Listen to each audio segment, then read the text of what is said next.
Hello everyone, Alan Sens here, and welcome to this segment on fission and politics. Let's get started. Here are the learning objectives for this segment. When we're done, you should be able to explain the political context surrounding the discovery of nuclear fission. You should be able to identify the key memorandums that linked nuclear fission with bomb development, and you should be able to identify the primary motive for building the bomb. The discovery of nuclear fission was the culmination of 5 decades of work on radioactivity and the new science of nuclear physics. But the concept of a nuclear chain reaction and the discovery of fission itself came in the 1930s. The main point I want to make here is that the nuclear physics of the 1930s was inseparable from the politics of the 1930s. Our story begins with Leo Szilard, a Hungarian-born American physicist who is credited with developing the concept of a nuclear chain reaction in 1933. He was one of a group of physicists of that era working on the new physics of the atom and would go on, like many of them, to work on the U.S. atomic bomb program, known as the Manhattan Project, during World War II. Another famous example is Enrico Fermi. Enrico Fermi was an Italian-born physicist who left Italy in 1938 to escape new Italian racial laws that affected his Jewish wife, Laura. He emigrated to the United States, where he worked on the Manhattan Project. Fermi is often described as one of the 2 fathers of the atomic bomb. Fission itself was discovered in 1938 by Otto Hahn, Lise Meitner, Fritz Strassmann, and Otto Robert Frisch. The discovery was embedded in the politics of the time, in particular, the anti-Semitism of Nazi Germany. A large number of scientists and intellectuals fled from Nazi Germany, many of them Jewish, who had been stripped of their employment at German universities. For example, Meitner, who was Jewish and an Austrian citizen, had her citizenship stripped from her from the annexation of Austria into Nazi Germany in 1938. She fled to Sweden and corresponded, by mail, with Otto Hahn and Fritz Strassmann in Berlin. By coincidence, her nephew, Otto Frisch, also a refugee from Nazi Germany who left for Britain when Hitler came to power, was visiting Sweden when Meitner received a letter from Hahn. In it, Hahn described his chemical proof that some of the product of the bombardment of uranium with neutrons was barium. Now, they didn't know the whole story at the time, but this is what Hahn had discovered.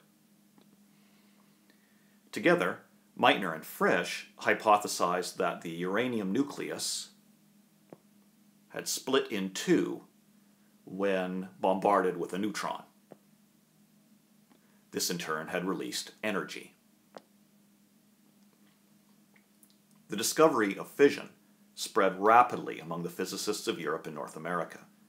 The implications of the research for weapons were immediately understood. The energy released from a chain reaction fission of nuclei was theoretically enormous. This led to 2 famous letters linking fission and bombs. Both letters were scientific and political in nature. In March of 1940, at the University of Birmingham, Otto Frisch and Rudolf Peierls, a German physicist who was studying in Britain when Hitler came to power and was allowed to stay, wrote what is now called the Frisch-Peierls Memorandum, which they sent to officials in the British government. The memo was written in 2 parts, one scientific and the other political. The memo expressed concern about potential development of the bomb in Germany and the need to acquire a bomb as a counter-threat to a possible German bomb. The 2 scientists also expressed their sense of urgency over the matter. The government of Great Britain began working on a bomb program shortly thereafter. Back in the United States, Leo Szilard is credited with the letter that led to the creation of the U.S. atomic bomb project and the building of the first bomb. This letter is now referred to as the Einstein-Szilard letter. Although the letter was signed by Albert Einstein, Szilard largely wrote the letter in consultation with other physicists. The letter was sent to U.S. President Franklin Delano Roosevelt in August 1939. The letter suggested that an atomic bomb was feasible and the United States should begin its own research because of the potentially destructive power of such bombs and the concern that in Germany the same work was being repeated. Interestingly, in 1954, a year before his death, Einstein said to a friend, "I made one great mistake in my life when I signed the letter to President Roosevelt recommending that atom bombs be made. But there was some justification, the danger that the Germans would make them." So in this segment, we looked at the political context surrounding the discovery of nuclear fission, and you should be able to explain that now. You should also be able to identify the key memorandums that linked nuclear fission with bomb development, and you should be able to identify the primary motive for building the bomb.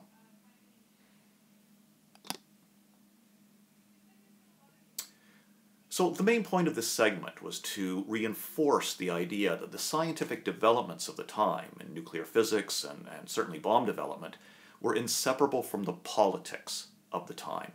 This is a critical element to remember as we go through this material. It's also important to remember that the primary motive for developing the bomb was fear that Nazi Germany would develop that bomb. I hope you enjoyed this segment. We'll see you again soon.